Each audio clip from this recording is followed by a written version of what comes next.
This is day 6 of my personal transformation. Today we're talking about the big one, learning to forgive yourself. Learning to forgive yourself for not being perfect today, or not getting everything done, or not doing things right, or making mistakes, or completely failing. If you're not able to forgive yourself, you will never succeed at a personal transformation.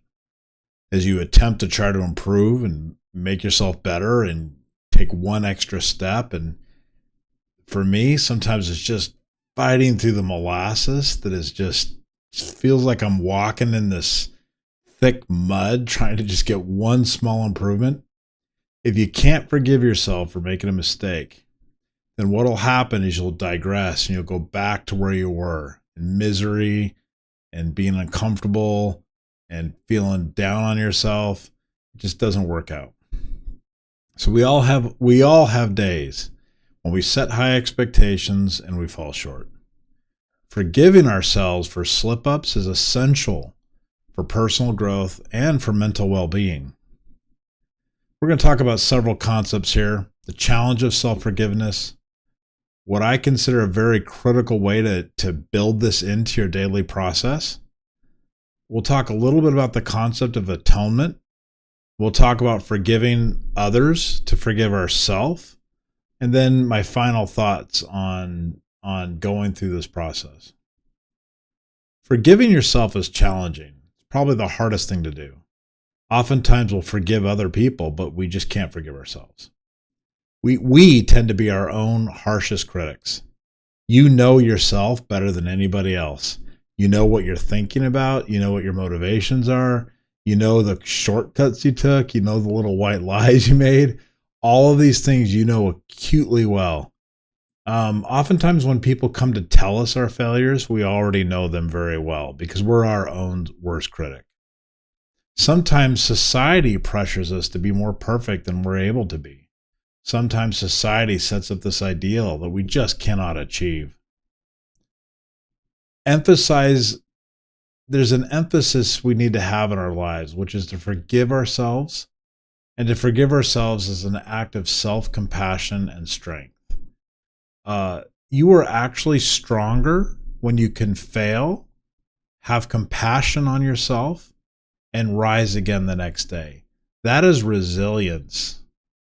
People that come out the gate really strong with lots of ambition, fail, and then fall back into misery and because they can't forgive themselves are actually weak. We don't view it that way. We compare ourselves to people that are doing all these wonderful things. Somebody who is truly successful has learned through the crucible over time to pick themselves back up and try again the next day.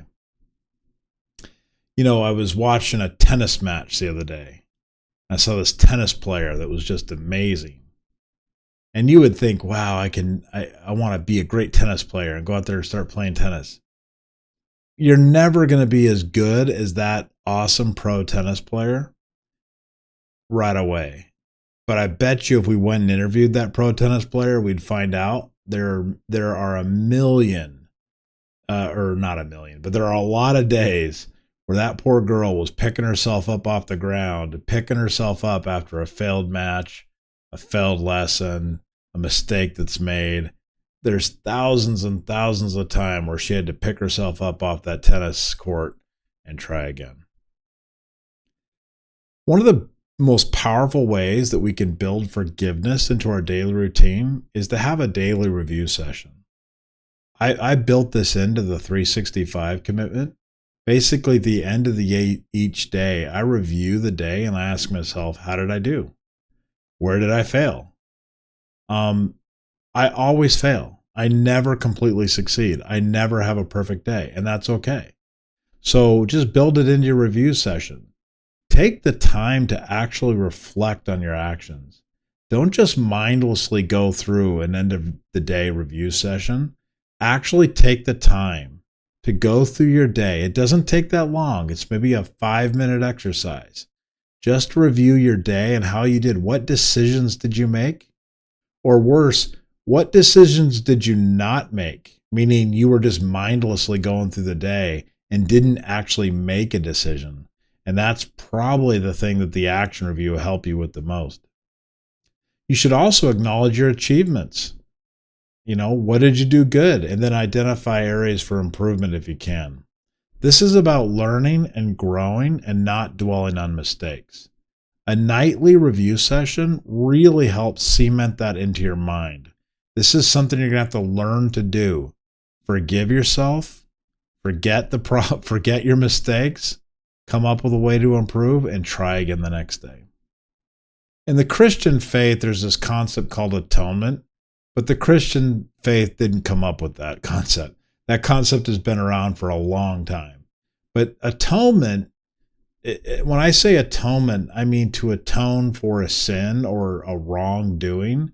It's kind of the Christian ideal. You should think of this too in terms of self-forgiveness. If you've wronged somebody, everybody knows that the only way to really get forgiveness is to actually correct the action, to rectify the mistake, right? And that's the same thing with ourselves. When we make a mistake, the only really way to overcome that is to forgive ourselves, but then commit to rectify, to make improvements, to do it better. We also learn that you never can really be forgiven for something unless you say you're sorry. And we all learned that as children. Same thing applies to ourselves. When you make a mistake, it's okay in your nightly review session just to say, I'm sorry. I'm sorry, guy. I didn't get there. I just didn't get where you wanted me to go this morning. And just make that kind of process of atoning as part of your daily routine. Finally, it's really hard to forgive yourself when you haven't really forgiven others. Forgiving others makes room for you to forgive yourself. Releasing all that resentment and anger you might have towards others is really helpful when you have to turn back and self-reflect and look at your own self. Forgiving others creates space for self-compassion and also for personal growth. Obviously, if somebody does something evil or bad, forgiving doesn't necessarily condone the action. A lot of people get confused by that. You can realize that somebody made a mistake or did something wrong and forgive that person so you can move on without actually condoning the action. Let's conclude with the following brief ideas. You should embrace self-forgiveness. Make it part of your daily reflection and let go of any resentment you have towards yourself. Imperfection is just part of being human. Get over it. Self-forgiveness is the key to embracing the process of continuous failure and continuous improvement. Failure is absolutely critical for personal progress. I was looking back through some old blogs of mine on this topic, and there was one quote that really stuck out to me. You can only be successful at the things you've actually failed at before. You will never be successful unless you've failed at something many, many times. Thank you for watching.